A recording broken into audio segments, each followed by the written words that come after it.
Muy bien, continuamos en el informativo digital Colmundo. Agradecerles inmensamente a ustedes por acompañarnos y pues como siempre trayéndoles invitados muy especiales con todo lo que tiene que ver con el acontecer nacional, temas políticos, y pues muy amablemente nos acompaña hoy el director del Nuevo Liberalismo, Juan Manuel Galán. Muy buenos días, Juan Manuel Galán, ¿cómo está? Bienvenido. Muy buenos días, Toto, un saludo para usted y muchas gracias a todos los oyentes de Colmundo, al equipo de Colmundo por la invitación. Bueno, ¿cómo se va moviendo el tema del partido? ¿Cómo están? ¿Qué ha pasado? ¿Cuáles son esas últimas actividades que han elaborado o han movido en el partido?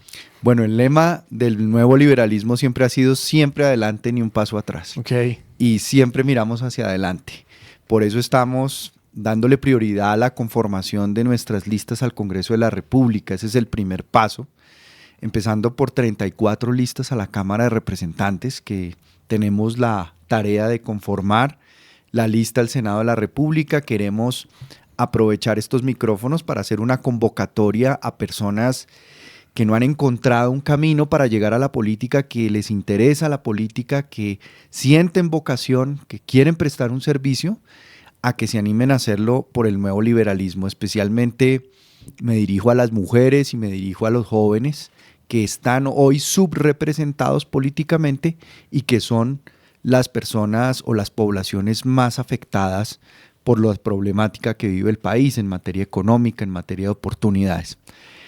Entonces nos hemos concentrado en la conformación de nuestras listas al Congreso y hemos estado también en conversaciones con otras fuerzas políticas para eventuales acuerdos de coalición en la conformación de las listas.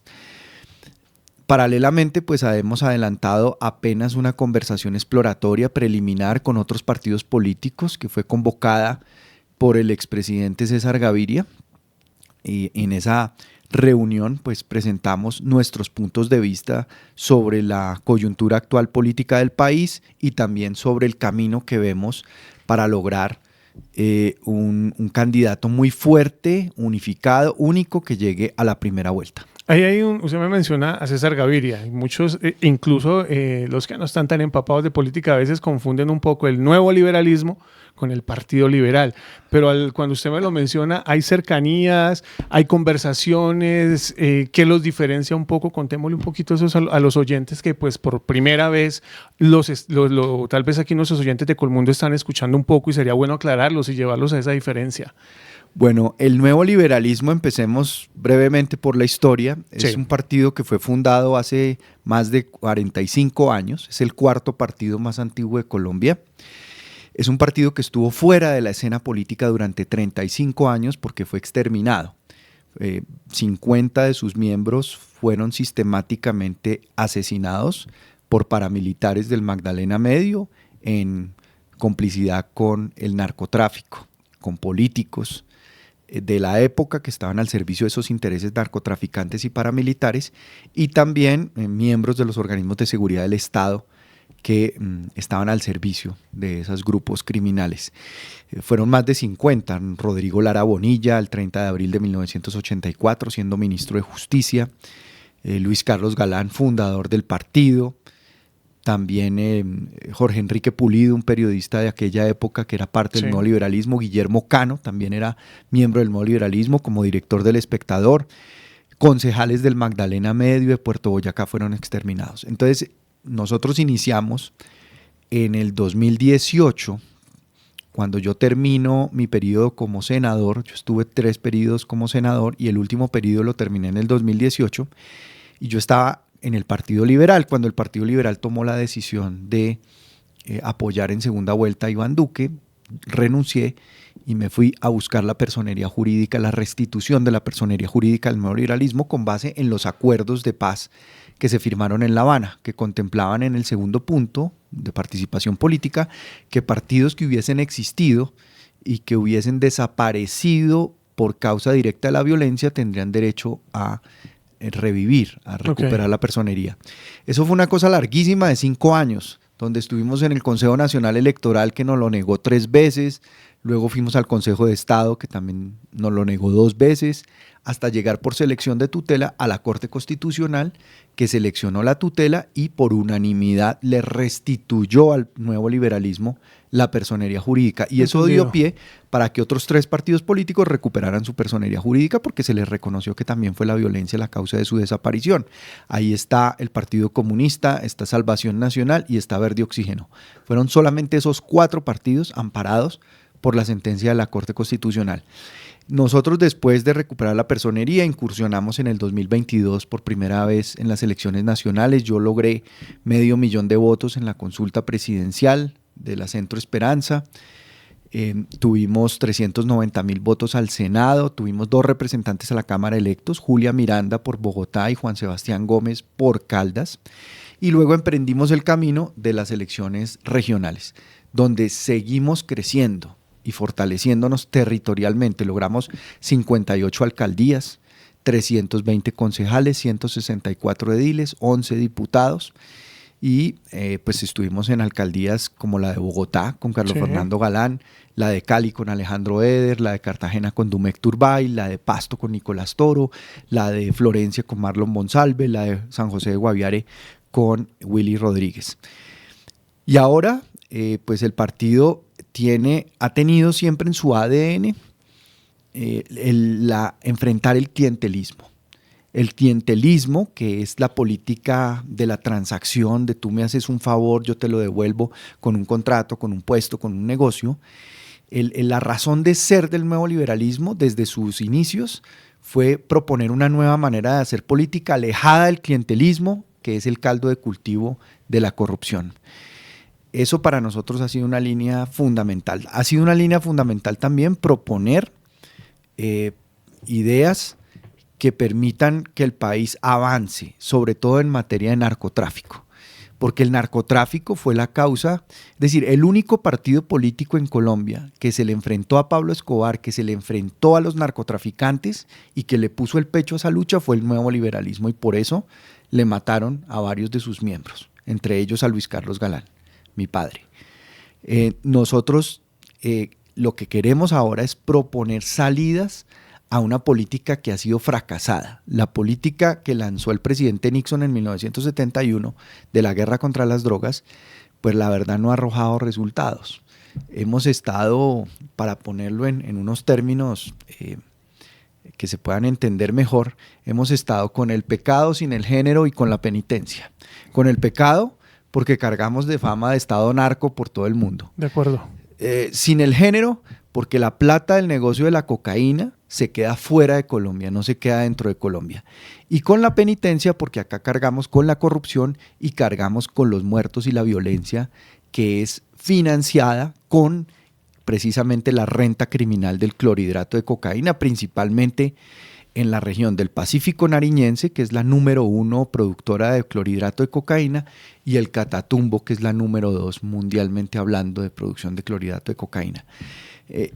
Yo fui logré ser autor de la ley que regula el uso medicinal del cannabis.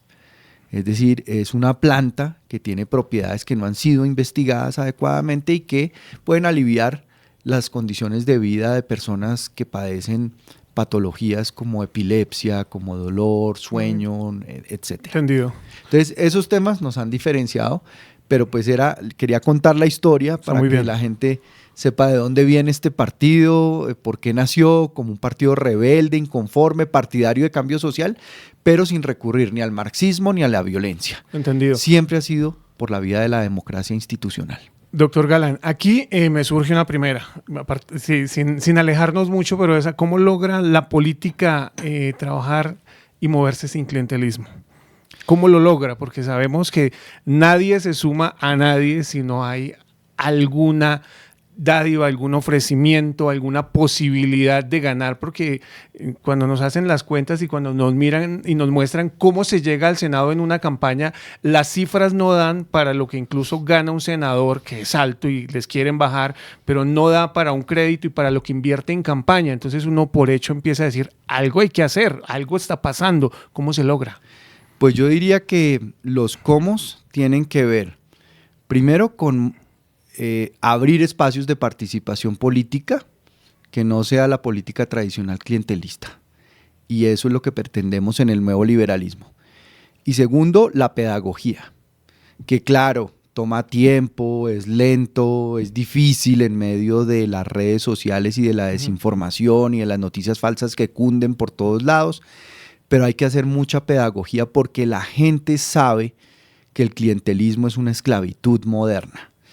La gente que le dan un contrato de prestación de servicios por 1 mes, 2 meses, 3 meses, le tiene que dar plata mensualmente de regreso, entre comillas, al grupo político que le dio la oportunidad de tener ese contrato, que controla una alcaldía o una entidad.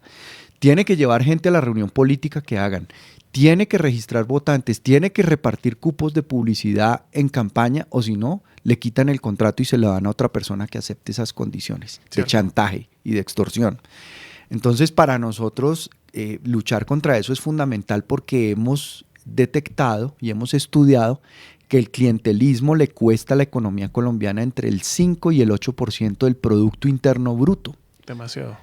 Esos estudios se han hecho en varios ambientes académicos, pero es todo lo que es transaccional, todo lo que es, por ejemplo, en una reforma tributaria, como no hay ley que regule el lobby, el cabildeo parlamentario en Colombia, entonces los que tienen poder de hacer cabildeo y presión sobre los congresistas, financiando campañas o cuando hay la discusión de una reforma tributaria, buscan proteger su posición dominante en la economía, su exención tributaria.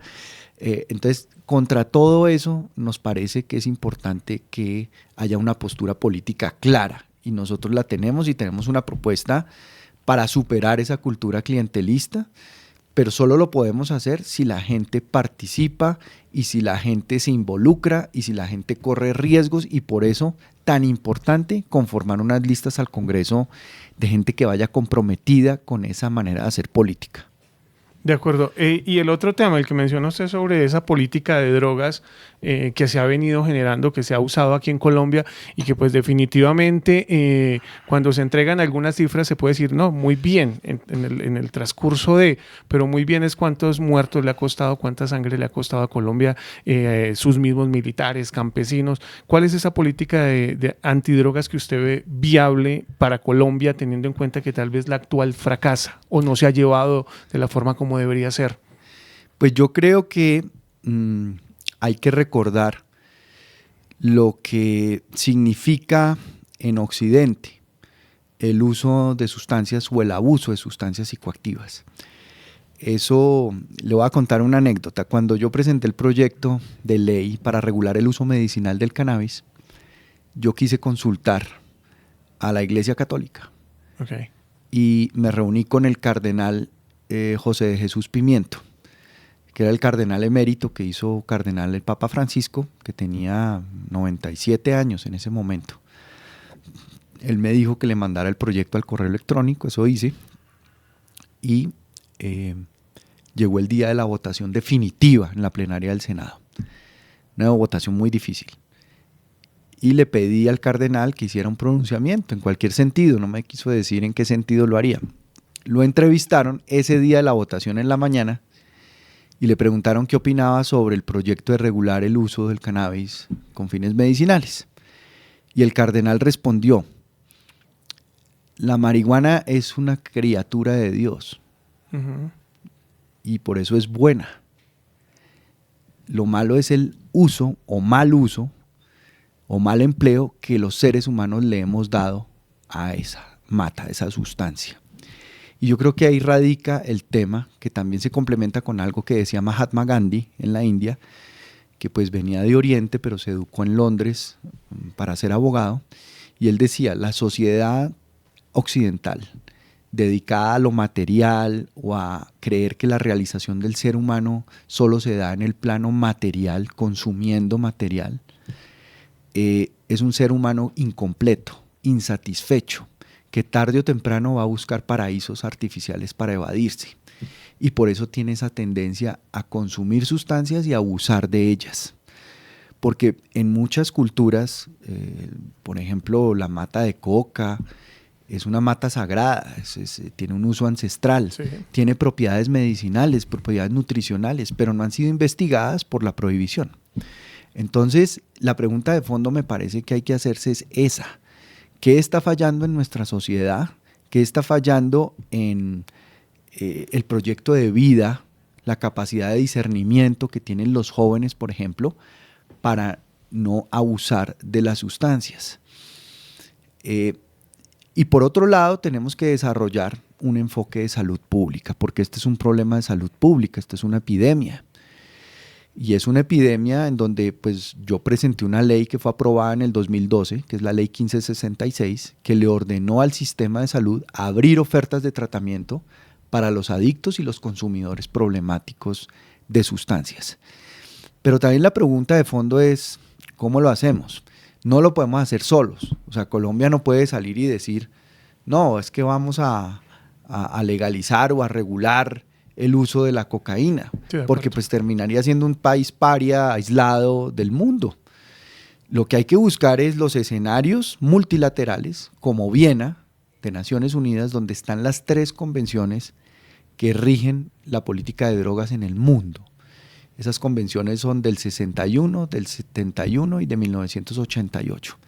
Yo creo que ya es hora de proponer la negociación de una nueva convención de drogas en Viena.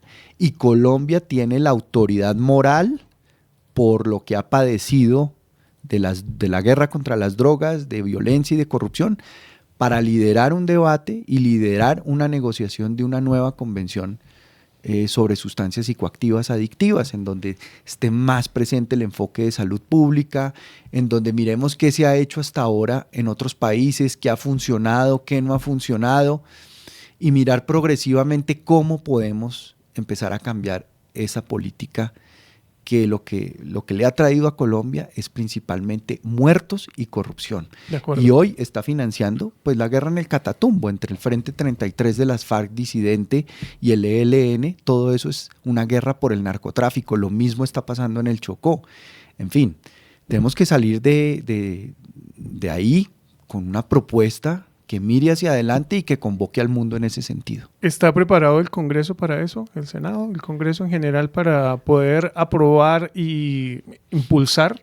No dejarle toda la carga a un gobierno, sino hacer, porque eso necesita de un Estado, ¿no?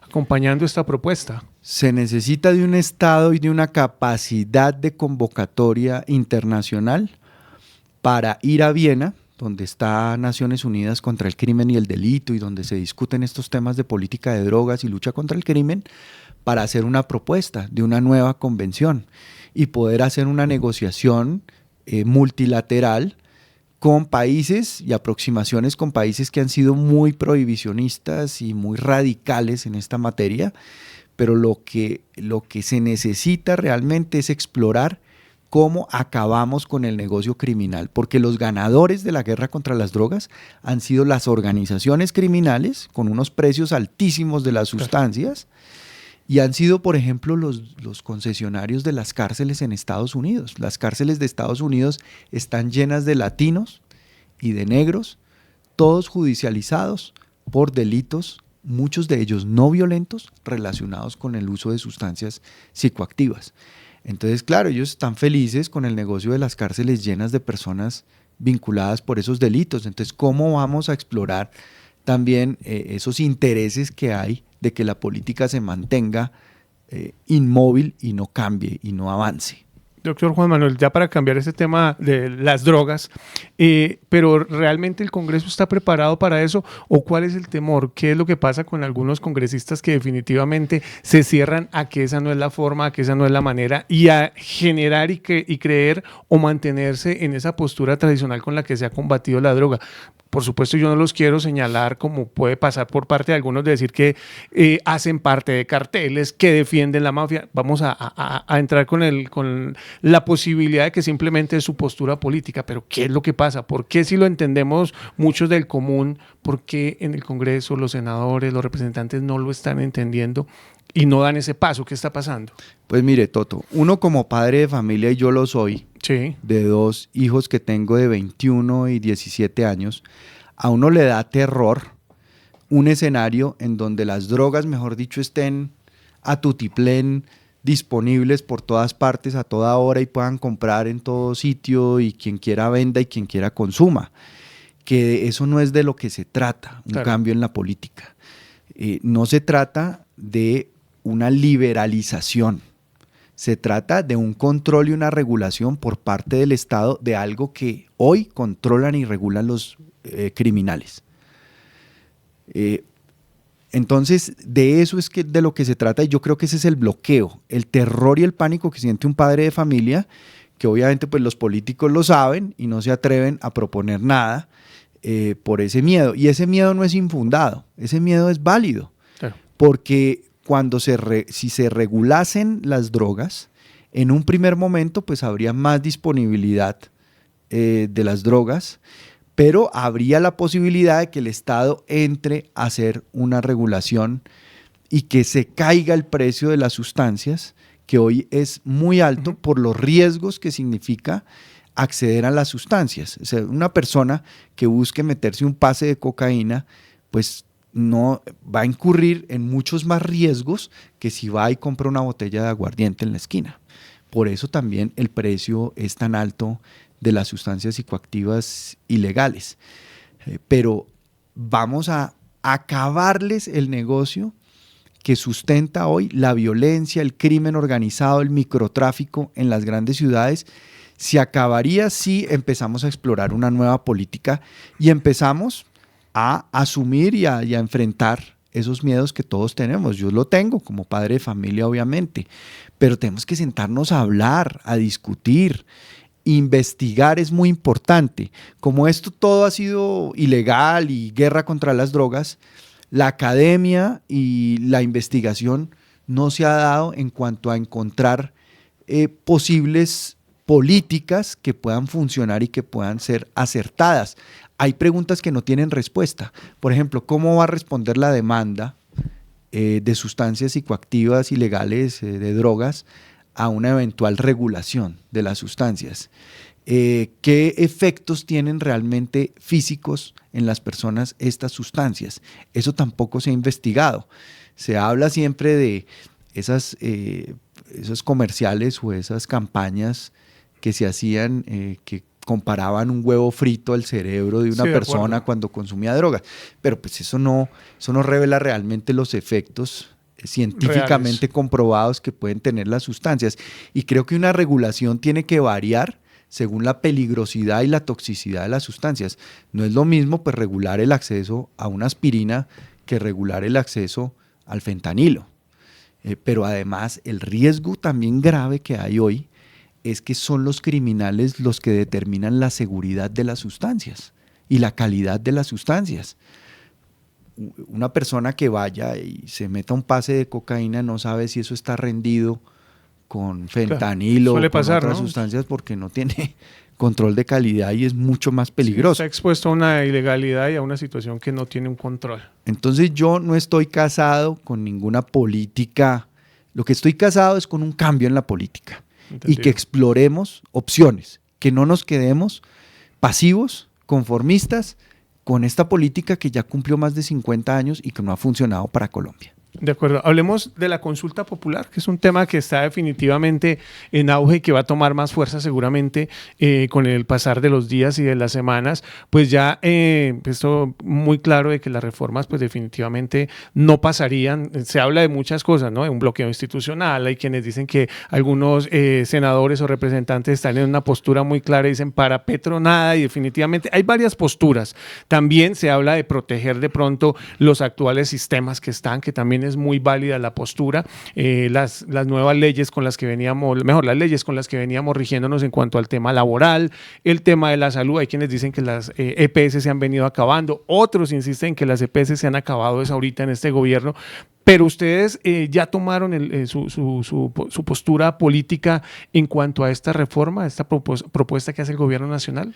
Sí, Toto, nosotros estamos en contra de la reforma a la salud que propuso el gobierno. Okay. Es inconveniente.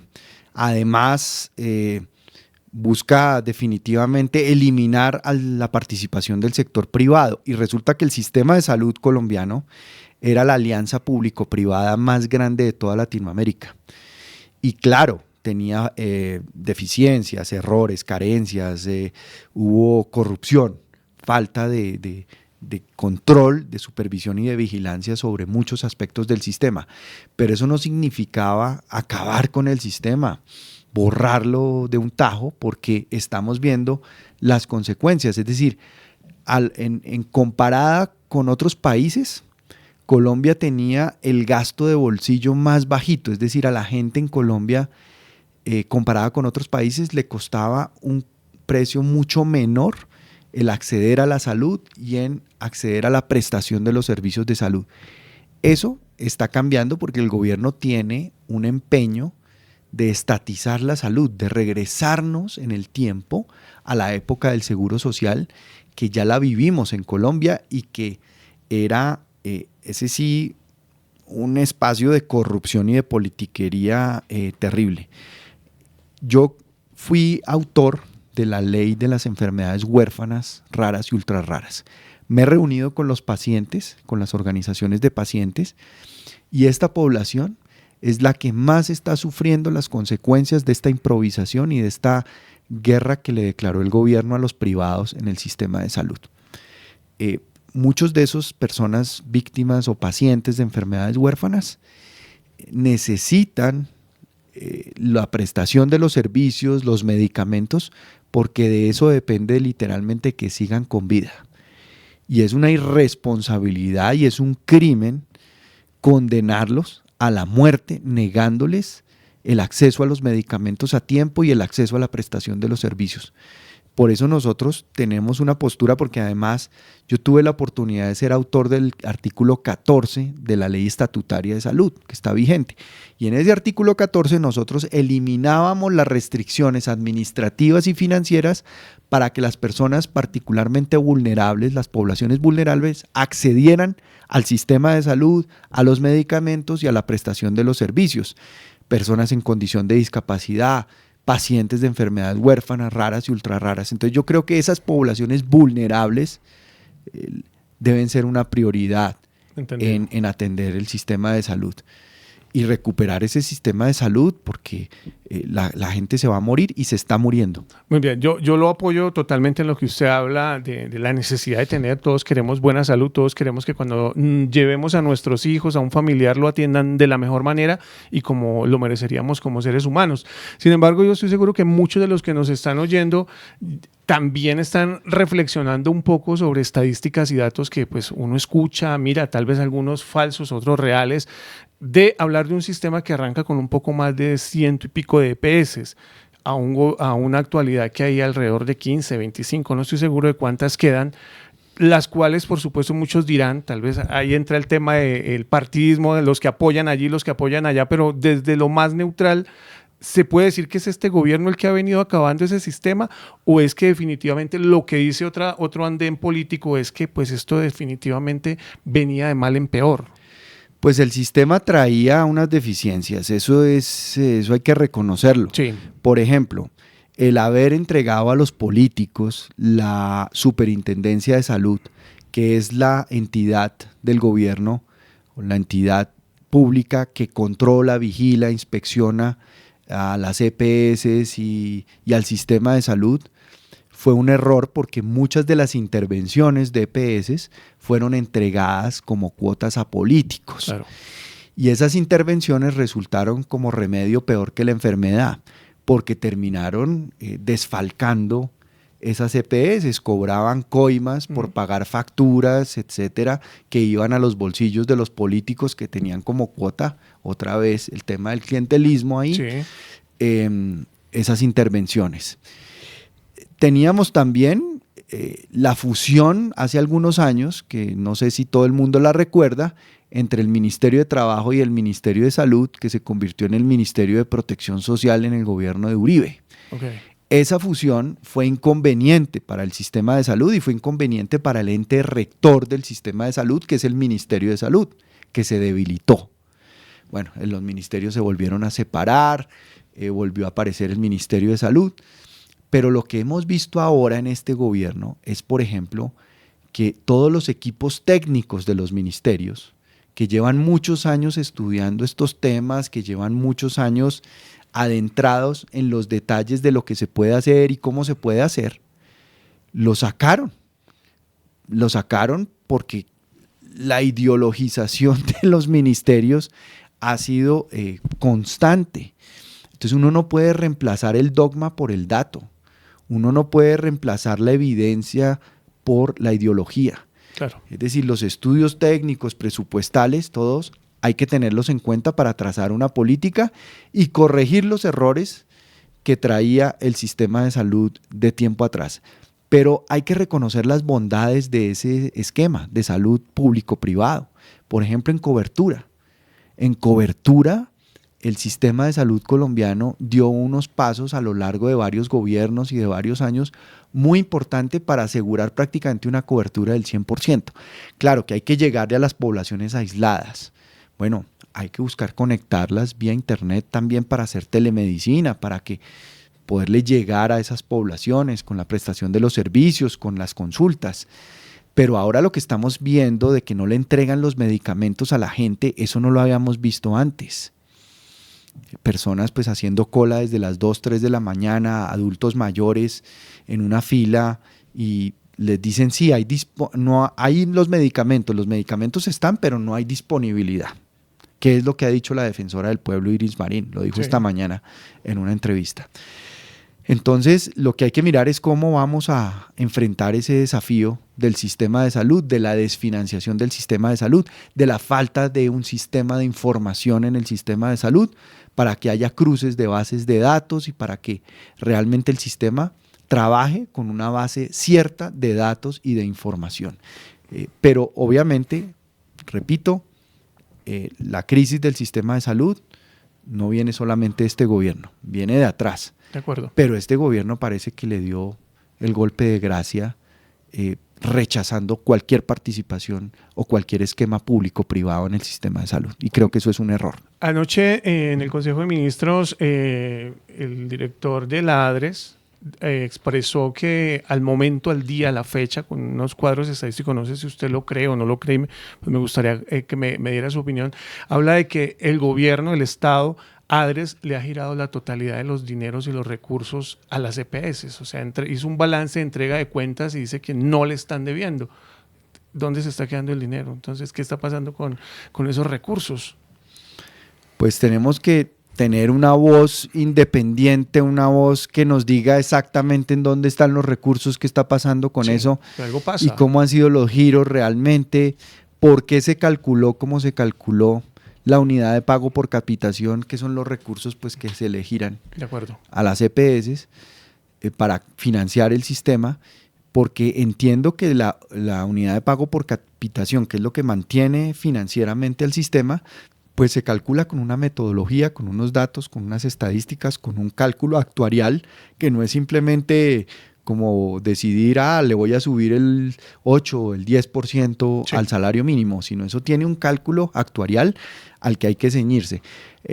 La mayoría de los expertos coinciden en decir que hay una desfinanciación del sistema de salud, que no le están pagando los servicios a las prestadoras de salud y que eso pues tiene al borde de la quiebra, al borde del colapso, muchos servicios y muchas prestaciones de servicios de salud que hoy están en riesgo por la desfinanciación. De acuerdo. También en eso, ya para ir cerrando el tema de salud, y pues también me gusta conocer, por supuesto, su opinión porque lo veo pues bastante empapado y es bueno conocer estas opiniones. Anoche también en ese Consejo de Ministros, por ahí estuve tratando de verlo un poco, se hablaba de cómo de 62 millones de millones, de 62 billones, este gobierno pasó a 100 en cuanto a inversión a la salud, que más, de alguna forma, invertirle más, como tal vez se está pidiendo a través de esta UPC, terminaría quebrando al Estado. ¿Usted qué opina de esta premisa? Pues necesitamos claridad sobre la información, sobre las cifras, pero necesitamos también entender que estamos ante una realidad, y la realidad es que la gente está en este momento viendo sus tratamientos y la entrega de sus medicamentos interrumpida. Y eso pone en riesgo la vida de millones de personas. Pacientes con enfermedades crónicas que necesitan, o pacientes, por ejemplo, de cáncer, que necesitan una continuidad en la entrega de los medicamentos, en la prestación de los servicios, en los exámenes, en los tratamientos que les hacen. Cuando les interrumpen eso, pues los condenan a la muerte, porque eso no se puede interrumpir. Eso, si se interrumpe, tiene unas consecuencias gravísimas para la vida de la gente, y lo estamos viendo en las enfermedades huérfanas. Hablemos de ese llamado que se hizo a la consulta popular. ¿Ustedes lo apoyan, no lo apoyan? ¿Por qué no lo apoyan? Las preguntas aún no se conocen, pero cuando las preguntas, las posibles preguntas que rondan por ahí en el ambiente, se le leen a cualquier persona del común, la gente diría, no, pues yo sí quiero que me paguen un dominical, no, pues yo sí quiero que me lo paguen completo, no, pues yo sí quiero que las horas extras arranquen a las 6 y no a las 10 de la noche. ¿Cómo hacerle entender dentro de la postura que ustedes están tomando a las personas que esas preguntas tal vez no son lo que está necesitando Colombia? ¿Y qué es lo que necesitaría Colombia, doctor Juan Manuel? Pues miremos cómo están las cifras de la financiación de una consulta de ese calibre. Sí. Esa consulta valdría alrededor de $1 billón, es decir, 1 millón de millones de pesos, que Sí, es 1 billón. Ahoritica, todo el Consejo Nacional Electoral tiene el 100% de sus recursos congelados, porque le dicen que no hay plata para financiar las elecciones del año entrante. Okay. Todos los procesos de contratación en electoral empiezan un año antes.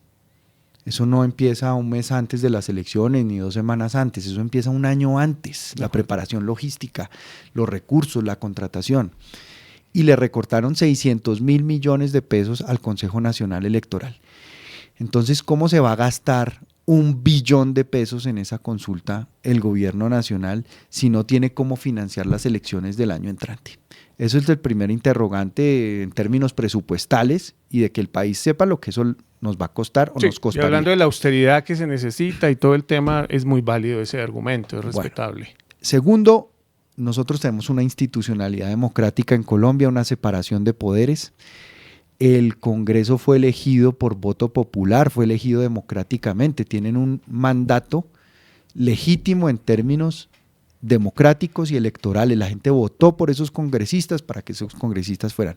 La reforma laboral, por ejemplo, se ha discutido en varios escenarios, pero lo que el gobierno pretende es una adhesión a su reforma laboral.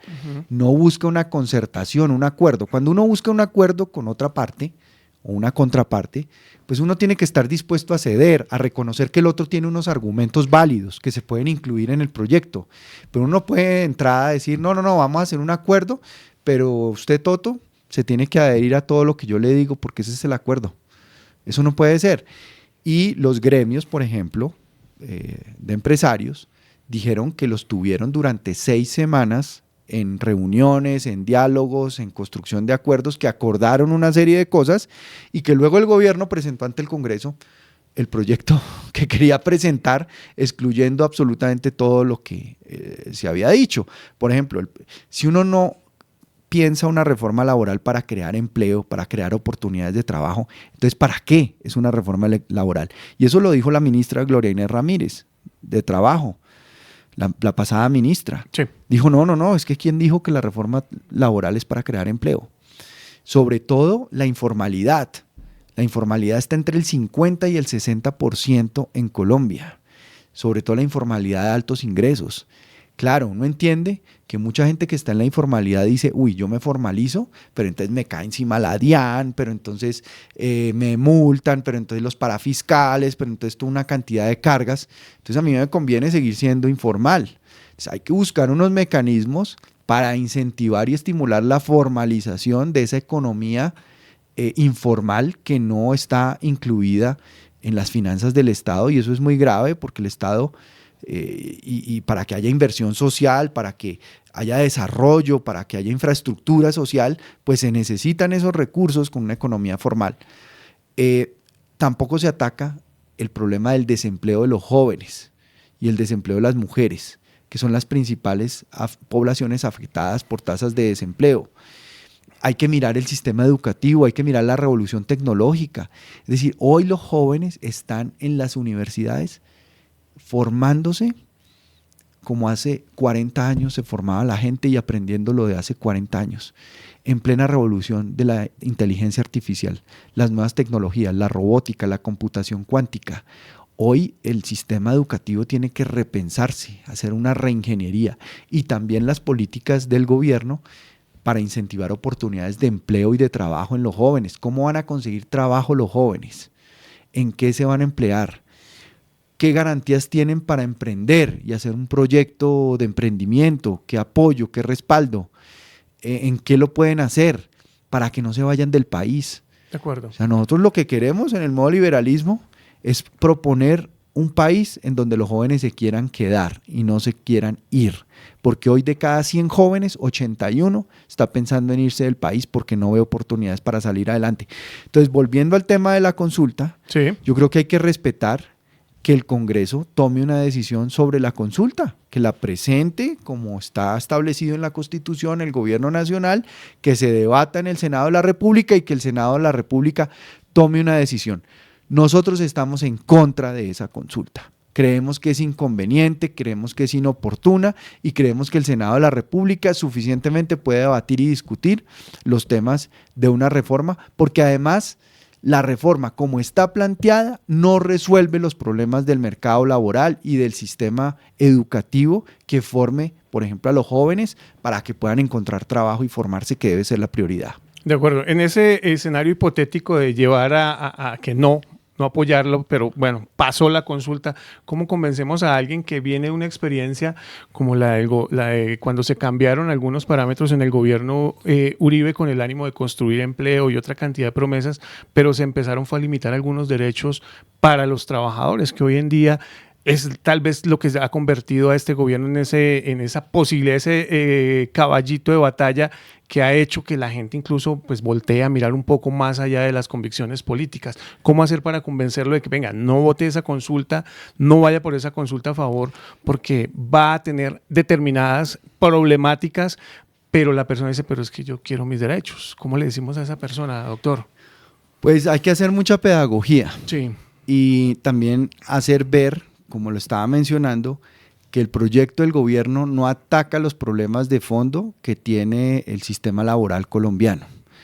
Claro, nosotros estamos en contra de la pauperización del empleo y de que los trabajadores no se les trate como se les debe tratar, con dignidad, ganándose un salario digno de acuerdo a su trabajo, que no se les pague las prestaciones, la seguridad social, todo lo que significa un trabajo formal. Nosotros estamos en contra de que eso se pauperice, pero sí vemos que la reforma tiene que atacar la informalidad, que la reforma tiene que atacar los problemas de desempleo, que tiene que promover la productividad, estimular la productividad. Y eso no está contenido en el proyecto del gobierno ni está contenido en las preguntas. Claro, van a ser preguntas muy populistas, es decir, que… Claro. ¿no? Casi que necesarias para lograr un resultado. Sí, Entendido. Pero yo creo que hay que ser más profundos y decirle a la gente realmente lo que necesita saber y no lo que quiere oír. Porque obviamente el gobierno buscará en época electoral, porque esto además es un instrumento de campaña electoral, es un instrumento para perpetuarse en el poder de alguna manera o de otra, realmente no ceder el poder. Y están buscando cualquier mecanismo y este va a ser el caballito de batalla para eso. Pero eso, ¿cómo se va a financiar? 1 billón de pesos, 1 millón de millones, cuando la unidad de pago por capitación está desfinanciada y los pacientes de enfermedades huérfanas están en riesgo inminente de morirse por falta de prestación de servicios, de tratamientos, de medicamentos. Eso es lo que tenemos también que considerar y ver, todo el panorama. Y que el Congreso tome una decisión, que el gobierno vaya, debata, presente sus argumentos, busque realmente concertar y no satanice al sector privado. Yo creo que es un gran error en una democracia como la colombiana, en donde los empresarios han sido importantísimos para que el país prospere, donde el 95% de las empresas del país son microempresas, donde la idea es que esas microempresas puedan avanzar a ser medianas empresas y luego grandes empresas. Hay que estimular a los empresarios, apoyarlos, respaldarlos, acompañarlos y no satanizarlos, sino decir que todo por dogma y por ideología, todo lo que venga del sector privado es malo. Nosotros no estamos de acuerdo con esa premisa. De acuerdo. Doctor, veníamos a hablar de 10 a 15 minutos y creo que el tiempo se fue. Le agradezco inmensamente por su paciencia, por su amabilidad. ¿Cuál es ese mensaje final para los oyentes de Colmundo Radio? Pues un mensaje de que vamos a salir adelante, que es posible recuperar la tranquilidad y la seguridad en el país, que tenemos un plan de choque para recuperar la seguridad y la tranquilidad de este país, que vamos a transformar a la policía. La policía es un actor fundamental de la seguridad y debe ser transformada para que recupere plenamente la confianza de la ciudadanía y enfrente realmente con contundencia a las organizaciones criminales del hurto callejero, del microtráfico y de la extorsión callejera que no se denuncia, porque la gente no denuncia la extorsión callejera. No estamos hablando de la extorsión desde las cárceles, sino la extorsión callejera no la denuncian porque obviamente le tienen pánico a denunciar. Entonces tenemos como prioridad la transformación de la policía para recuperar plenamente la confianza en la policía, profesionalizar a la policía, especialmente el nivel ejecutivo de la policía, que son los patrulleros, los subintendentes, los intendentes jefes, los subcomisarios y los comisarios. Los 6 grados de la base de la policía que está en las calles, que está en la vigilancia, que está en la seguridad ciudadana, tenemos que profesionalizarla porque es el policía que va a estar en contacto con el ciudadano y el policía que vamos a respaldar para desmantelar esas organizaciones criminales de hurto callejero, de extorsión y de microtráfico. Doctor, muchas gracias. Un feliz día. Éxitos. Muchísimas gracias a ustedes por la oportunidad.